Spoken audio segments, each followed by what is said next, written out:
След дълго и мъчително чакане, маестро Чезарио Галфоне прие най-сетне нещастната си клиентка. Всичкото онова съчувствие, което неговата професия му налагаше. Той успокои развълнуваната девойка с тържественото обещание, че ще направи от нея неподражаема богиня на хубостта.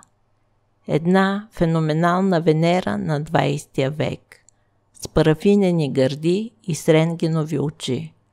Какво говорите? Учуди се приятно изненадана Мими Тромпеева, като изтърси пепелта от цигарата си в емайловата пепелничка на масата за пушене.